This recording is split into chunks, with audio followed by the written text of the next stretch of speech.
Topping today's news, police investigating two murders from Tuesday. A traffic accident on Cowpen Road claims the life of the male driver. Price control margins in food stores and pharmacies expire, and members of parliament pushing for possible legislation to protect banking consumers.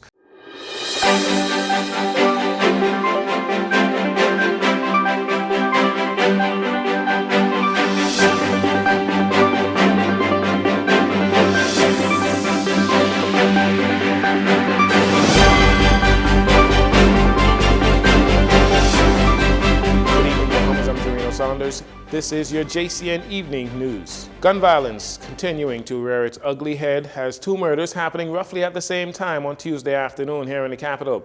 One of those homicides took place in the Flamingo Gardens area, claiming the life of another young male. Assistant Commissioner for Crime, ACP Ken Taylor, spoke to the media about the incident. Around 2:30 this afternoon, we were alerted by shot spotter technology of a shooting incident that occurred in the Bahamas Boulevard area, which is in Flamingo Gardens. Police responded.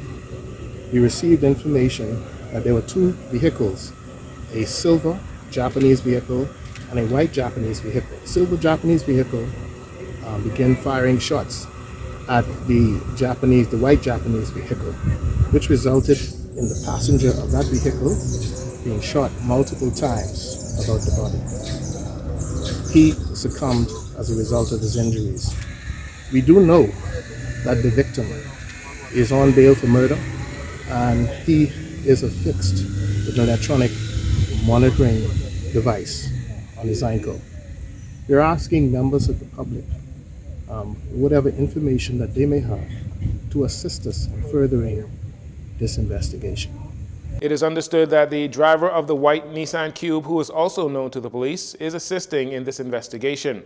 When asked if this latest shooting, this incident, may be connected with any of the other recent homicides, head of the Criminal Investigations Department, Chief Superintendent Michael Johnson, said the following. Our commissioner addressed the members of the Bahamas yesterday, and he said and he spoke about the prolific offenders who are out on bail.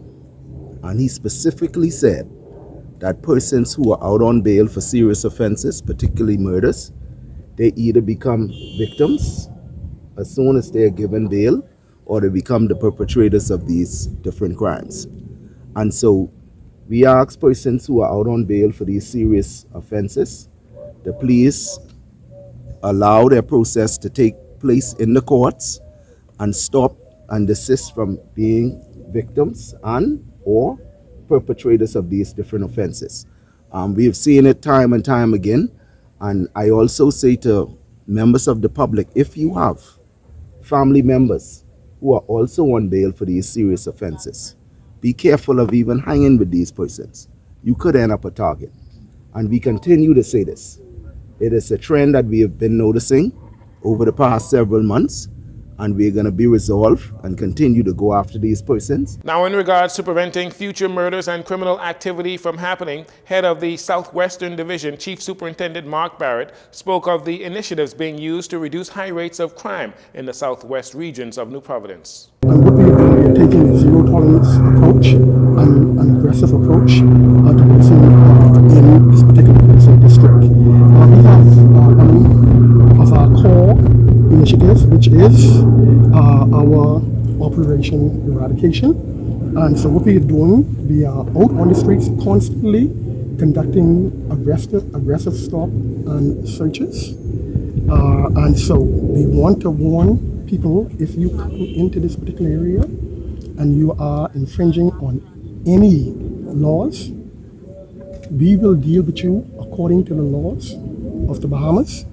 And that being said, again, we want to appeal to members of the public who may have information with regards to this particular incident to contact the police so that it will help us advance our investigation. And I want to thank you for your assistance, and thank you so much. Investigations into this matter continues. Prior to the homicide in the Flamingo Gardens area, criminal investigators were on the scene of another homicide that occurred just minutes before in the area of Minnie Street and Wolf Road. That incident claiming the life of 23-year-old Romero Rowe. as Assistant Commissioner of Police Ken Taylor gives the details. At 2:30 this afternoon, we would have had a victim. He drove his Jcn vehicle north along Mini Street. A silver van would have pulled up alongside of him, and shots were fired. The victim would have attempted to get out of that vehicle and fell to the street just at the back of us, where he met his demise. This matter is being actively investigated, and we will bring this to a course very soon. ACP Taylor says that the victim was known to police and was currently on bail for murder while being electronically monitored. Chief Superintendent Michael Johnson says the police are already working on significant leads. Again, this matter is in its infancy stages. We're working some significant leads as it relates to this incident. And this victim, he's well known to us.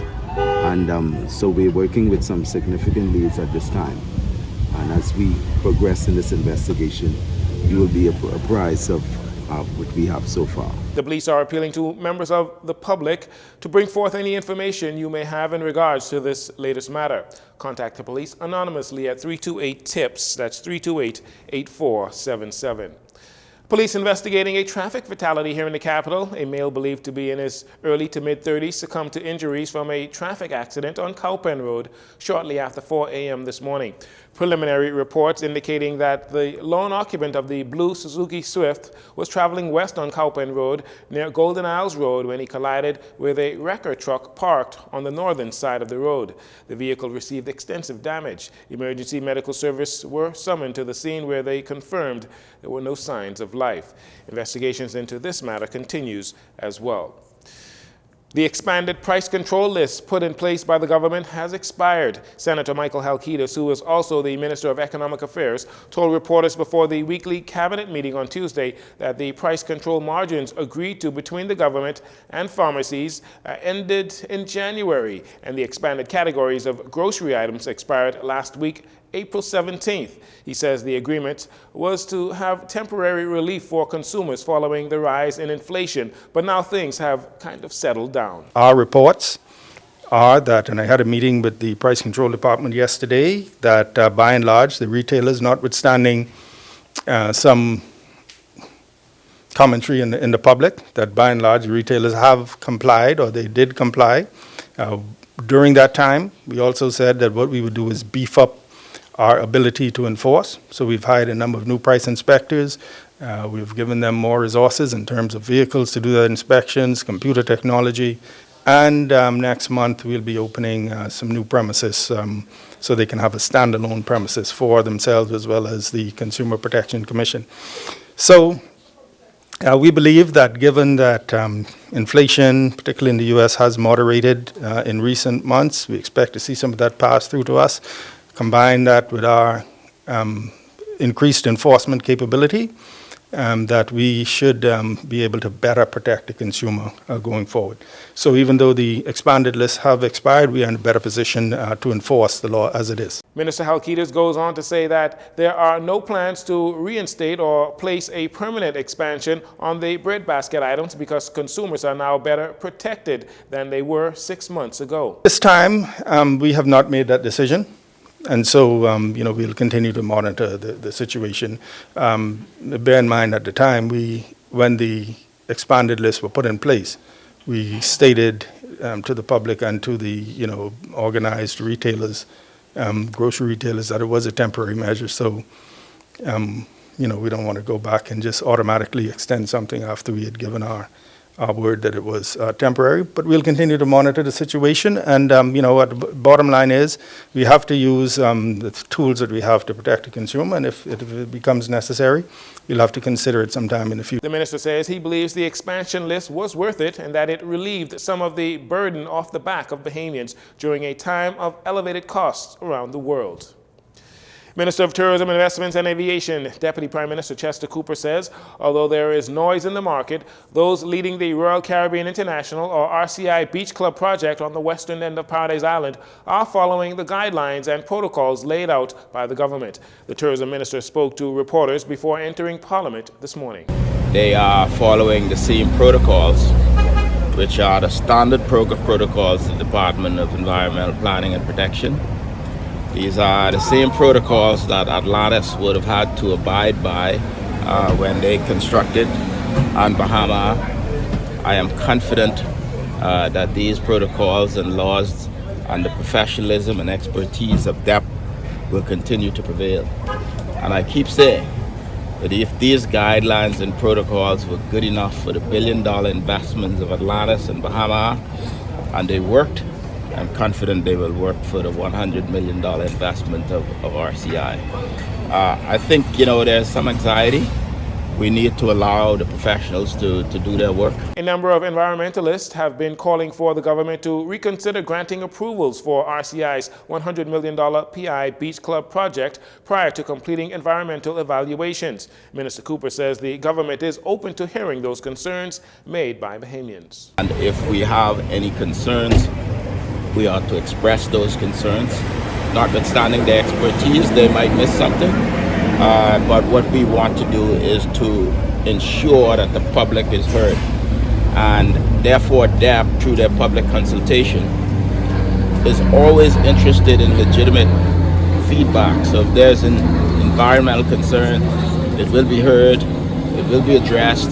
If there's a suggestion from anybody in the public, DEP will consider those adjustments and will ensure that they are addressed in the best interests of the Bahamian people. We are all Bahamians. We all love our country. We all want the best for our country. And I hear some environmental pundits who may have some expertise in the area making their commentary publicly. I would invite them to send their suggestions to DEP so that they can be properly considered and the responses can be measured. The Department of Environmental Planning and Protection is tasked with the responsibility of preventing pollution and regulating activities in an effort to conserve and sustain the natural environment.